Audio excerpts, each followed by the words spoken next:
if you just take it based on what we saw after all of that unfolded, right? If you take everything we saw at this press conference and you try to put it all together, there are quite a few directions I think you can go in here now. And so if we start to make predictions for Cody versus the Bloodline here, there are a lot of ways you can go. Is it going to be as simple as Cody Rhodes versus Roman Reigns at WrestleMania 40 in the main event? I'm still not completely sold on that because of why. It was what happened after what happened on the stage that I think is just as important here. And we have to keep that in mind. It's what The Rock said to Triple H when Triple H was doing his interview that I think makes this thing very important here. Because The Rock told Triple H that he better fix it. And when you think about it, they're clearly playing into the power dynamic now of The Rock has joined the TKO board. He's got all this power now as, a member of the board. They brought him in, all this other stuff. Triple H essentially, finds himself in a position where he's without the McMahon backing, which again, that's a completely other story at this point. But he's all alone essentially. Like Triple H is not surrounded by the people who have been in charge of this company forever and all this other stuff who can make those kind of decisions now. He's surrounded by the Rock's people. And if you look at it from that standpoint, you've got a potential power struggle between Triple H and the Rock. So why would it not be as easy as the match they announced, Cody Rhodes versus Roman Reigns, as the main event for WrestleMania 40? Well, you could have the Rock continue to apply that pressure to Triple H and essentially put his job here on the line unless he does what? Unless he fixes it. And for Triple H to fix it, that means there's going to need to be some shuffling. It's not going to be as easy maybe as Cody Rhodes versus Roman Reigns. So I think that's one option we have to consider. Maybe Triple H shuffles some things around. We still get to Cody versus Reigns, but maybe there's an additional aspect to that. Maybe The Rock and Roman Reigns get their main event, right? Maybe they get their own one-on-one main event, which at this point, I don't know, makes a lot of sense if these two are aligned together, right? And maybe you get Cody versus Rollins, where you kind of get Triple H putting everybody in a position where there's something they can get out of it. Rock and Reigns can get their main event. And maybe it's a matter of where Cody faces Seth. Seth gets a chance to get his win over Cody. Cody gets a chance to be able to go to the next night to face Reigns or Rock or whoever. That one seems a little more convoluted to me now, based on the fact that they're really leaning into this heel stuff with Rock and Reigns. And so if you're doing it that way, then I think it's fair to question, okay, you're doing Cody versus Reigns. If that is your set main event, and Rock keeps bringing up the long game, right? He keeps bringing up the long game, all this other stuff. Is this entire thing a ruse? Has The Rock and Cody Rhodes, have they been playing us the entire time here? Have they been playing Roman Reigns the entire time here? And maybe that's the long game that The Rock is talking about. That's one option, is that perhaps The Rock and Cody Rhodes have been working together, maybe not the entire time, but somehow along the way, they're working together and they're basically setting up Roman Reigns to let his guard down, think he's safe. And just when he thinks he's safe, boom, The Rock turns on Roman, Cody wins, problem solved, right? Although I think Cody winning by interference from The Rock or something like that, I wouldn't love that as much. I think Cody just needs to win the match straight up. He just needs to find a way, because that's what you usually get, right? If you get the babyface triumph, it's outside interference. I'm not exactly always a fan of that. It may work in this case, but I think you want Cody just straight up beating Roman Reigns. And how they get there and maybe how that happens, I don't know, but I think that's probably the better scenario than having The Rock be the reason that Cody wins. But if you do go that direction, what does that give you? Well, it gives you then the Rock versus Roman Reigns match that we thought we were getting this year, most likely at next year's WrestleMania. Or I guess theoretically you could do it at SummerSlam. But I don't know. But that's one place, right? That's one avenue you can go here if you want to go that path of Cody and The Rock are working together and somehow they're going to pull one over on Roman Reigns, and that's going to lead to the downfall, of Reigns and the bloodline here. That's one option. The other option is also very simple. You do Cody Rhodes versus Roman Reigns for the championship on night 2. Maybe somewhere in there, there's a possibility you do Roman Reigns and The Rock in a tag team match against Cody Rhodes and Seth Rollins, which again is something just unlikely. We never would have thought of. Maybe that's your night one thing, or maybe you do it somewhere else, or there's always that possibility. Although I think the issue I would have with that is, it does give The Rock his main event, right? If you read the reports and all that, Rock needs to have his main event. That's part of the deal. But I don't know necessarily about that. If you do the tag team match on night one and then you do this on night two, because that does remove one of those main event slots, whether that's Becky and Rhea Ripley or Seth Rollins and whoever. Maybe it's Drew McIntyre, maybe it's not. So I'm not sure exactly if that's the route they're going to go, the tag team match, but maybe The Rock on night two, however they get there, costs Cody Rhodes the win against Roman Reigns, and then the heel heat becomes even higher. The story's not finished. Now it's not going to get finished for a second straight year. And then what do you do after that? Well, you could do Cody Rhodes versus The Rock. You could do that at SummerSlam, perhaps. Then you could lead to next year's WrestleMania. I know we're going another full year here, but maybe Cody finishes the story in year 3. I think there's risk involved in that, but I will say from a business perspective, if I'm looking at this with how TKO would look at this in WWE, if you think you have The Rock for multiple matches, you're going to take advantage of that. Then you got to find multiple matches for The Rock, right? Which you can still do Rock versus Roman in one of those matches. You can still theoretically do that, but there are other ways too, right? Again, maybe it's a tag team match or whatever, but I think we know we're going to get The Rock versus Roman Reigns sometime, someplace, somewhere. Maybe it's not this year. Maybe it's next year. Maybe it's at SummerSlam. We don't know. But if we go in knowing that, then you just got to figure out how you work all the pieces around it. And maybe, it is just a matter of maybe Roman turns on The Rock. Like maybe there's a lot of ways you could do this. Although I think right now, if Roman turned on The Rock, he may get cheers. So I guess the best way to put this is there's a lot of ways they can go with this. There are a lot of potential directions. I think that there's intrigue in both of those scenarios, whether it is The Rock costing Cody Rhodes to finish the story for a second straight year, building to the Cody versus Rock match. You're putting a lot of risk in the fact that, again, The Rock is not 30 anymore. Like he could certainly, we've seen him get injured before, and that was a decade ago in a wrestling ring. What's it going to be like for an actual match this year? Too, there's a lot of smoke and mirrors you can use to get around that, but that is definitely something that would come up. Is that you're putting a lot into the story, and if you're putting it into the story knowing that you're trying to get multiple matches out of The Rock over the next 6 months or year, there's a lot of risk involved there. But you got to take chances, and it's The Rock. We can say what we want, and whether he's getting cheered or getting booed, like he's still a must-see attraction for a lot of people, especially for a large part of the WWE audience. So that's something else there when you look at it. So I guess my whole question in this thing, and what I keep going back to is it going to be this easy now? Are we really getting Cody versus Reigns as the main event? Because they didn't leave it official after the kickoff thing, right? You didn't we saw the graphic, we saw all the other stuff, but I do think we're heading towards this power struggle option where it's going to be Triple H, aligned with Cody. It's going to be The Rock aligned with Roman Reigns, the back and forth, because there was a report out there not long ago that WWE was going to lean into a lot more realism type stuff, right? They're already doing like the sports-based presentation where you're getting the arena walk-ins for all the superstars and everyone else. So like you're getting kind of like they do, for the NBA. If you watch that, like you get the players walking into the arena, same thing with the NFL, all that stuff. So I think there's an aspect that they would like to play up with the whole power struggle between The Rock and Triple H. And I do think that's going to play into the story.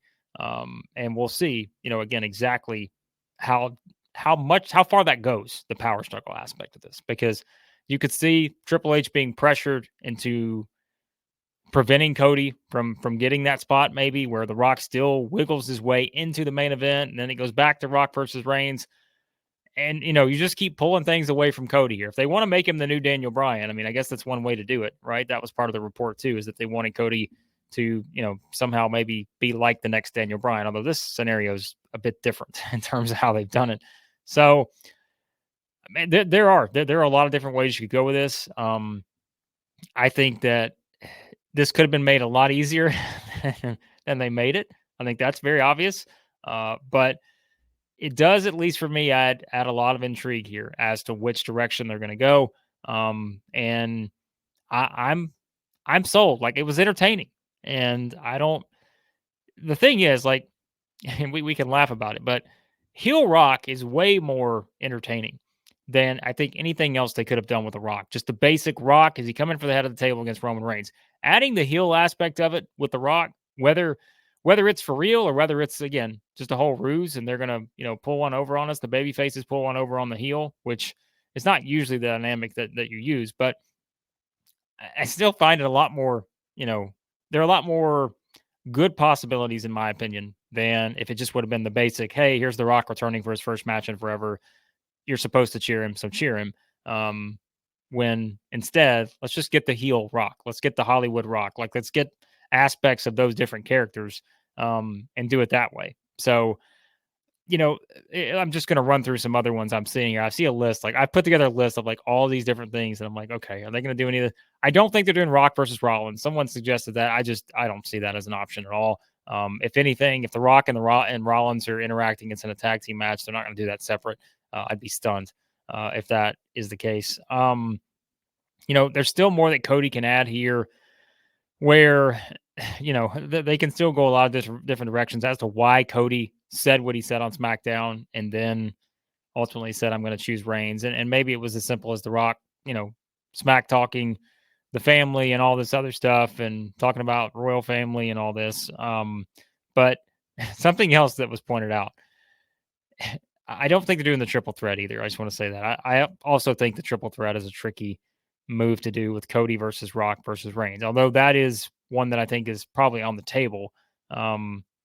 Maybe just get the Rock inserting himself into it, right? Again, the power struggle aspect of it. And then it's kind of like a handicap match where it's the Rock and Reigns versus Cody. Cody overcomes both of them. If you do it that way, well, hey, that makes Cody look good if he's able to beat both the Rock and Roman Reigns in the same match. But, even with the backpedaling that they've done here, seemingly, I do think there's something else we have to look at on the other side of this. And for all the good we could say they've done to maybe try to course correct here, you could also play devil's advocate and go and say, well, what did they do in the process? Did they harm everyone involved? Meaning the crowd is booing The Rock now. The crowd, is booing Roman Reigns, which they've done. You have portions of the crowd that are booing Cody now because they're Rock fans. Was that really the best idea? And I don't know that was the intention, was to have the crowd booing everyone in some way, shape, or form. And you also had the biggest match that everyone thought would be the biggest match for years, The Rock versus Roman Reigns. A large, decent percentage of the audience doesn't want to see that.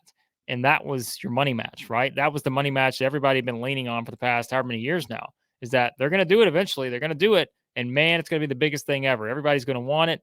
And now it's like, man, you've split the audience to where half of them just don't even care. Like, they don't want that match. But then you've got people who don't want Cody versus Roman either now because they want to see The Rock. And so they put themselves in a bit of a corner with this whole situation. But I will still give the same answer I gave earlier, in that I think they worked their way out of it well enough to at least make you tune in moving forward to see how they pull this off. And look, Cody's a big part of this. Roman's a big part of this. Rollins, we'll see what Rollins gets out of this. I'm not sure maybe what the direction is for Rollins just yet. Maybe part of that's dependent on his injury, but I think you got to give a lot of the credit here to The Rock, because as I said earlier, he could have easily just looked at this and said, nope, we're pushing forward. I'm The Rock. They can boo if they want. We're going to make a lot of money, which they're going to make a lot of money anyways. But seemingly, if it's a pivot, he has leaned into the heel aspect. He's playing that character that he has no issue playing. It's just natural, I think, just the charisma, everything that made The Rock The Rock. He's using all that. And, I think just that is something where you're getting all of that put into this entire build. And in the process, if Rock's leaning into that, if he's willing to go along with this, and let's say he's going to keep playing the heel role and he's not in cahoots with Cody, and we're going to, everybody's going to realize that they were on the same page come April. Good, because I say good for that, because that gives you a lot more long-term possibilities to where you could do this for another year. I'm not saying you do the Cody story for another year, but I mean, maybe they do, but you can do so many other things too if you have heel Rock involved. Like if you have this corporate Rock, right? Like think about all the combination of characters he's played as a heel. You combine all those together into this super Rock here, where he's just going about, using his pull on the TKO board and all this other stuff just to really screw with everything that Triple H wants to do and all those things. Because there's another rivalry, right? The long-standing rivalry between The Rock and Triple H. Now it continues behind the screens. And so, yeah, like I think that this is what makes this thing moving forward. It's the dynamic of The Rock and how they use him. And if they are going to just be completely fine with leaning into this, knowing that this man is going to get booed by a good chunk of the crowd. If they're okay with that, if The Rock's okay with that, my phrase is that's what's best for business. And so you can tie it all in however you want. But it does, I think, add a lot more possibilities with what they can do with this story, whether it was the plan from the start, which I just do not think was the case, or whether it was a pivot, getting the heel Rock out of this and putting Cody in a position to finish the story while still now having that doubt that could The Rock really be the person that is the one who holds Cody back from finishing the story yet again. Because I said this to someone yesterday. I'm like, if you want to see real heat, if The Rock causes Cody Rhodes to lose to Roman Reigns in Philadelphia at WrestleMania 40, you're going to get some real heat, the likes of which that I don't know if The Rock wants that kind of heat. So he may be leaning into it now, but I think that night, WrestleMania 40, if The Rock's the reason Cody doesn't finish the story, you're going to have like old school territory days heat, perhaps, it's from some people. So that's just something to consider, and whether that is actually the direction they're going to go. So we'll find out. There's a lot of possibilities. There's a lot of things they've opened up with this. I'm still stuck on the not at WrestleMania line from Cody, but we've moved past that now. And Cody, for right now, has his match. It's going to be Cody Rhodes versus Roman Reigns in the main event, night 2, WrestleMania 40 in Philadelphia. Will that change? Who else is going to get involved? Will we get The Rock in multiple matches, a tag match leading up to WrestleMania 40? Does he still have a match at WrestleMania 40, which I think is a guarantee at this point based on all the reports? He's going to fight somebody, whether that's the triple threat, whether it's a tag team match, whether he ends up fighting Roman Reigns somehow, some way. We're asking questions, and I think that's what WWE wanted. They wanted more questions coming out of this than answers, and they got it, which means you got to tune into the weekly TV to see how they're going to solve this puzzle. So there you go. What a wild sequence that was with The Rock, Roman Reigns, Cody Rhodes, and Seth Rollins, who does feel like kind of the odd man out here, but I think him stepping up for Cody at least gives you the thought that could they really do a tag team match between those four, the Bloodline versus Cody and Seth? Maybe they do it, but let me know what you guys think about this whole situation. There are so many different theories out there on the internet, which is fun to read everybody and see what they think. And my guess is probably one that we're not even discussing that winds up being the winner, but they've opened up a lot of questions. Been a little bit of an interesting road to get to this point, but I will give them credit for making the most of it and giving what I think was probably one of the best outcomes they could give us, with heel Rock being the talk of this entire thing and whether he's going to be the one that holds Cody back from finishing his story. So there you go. There's some thoughts on The Rock, Roman Reigns, Cody Rhodes, Seth Rollins. We'll have more certainly coming soon here on Wrestling Reaction.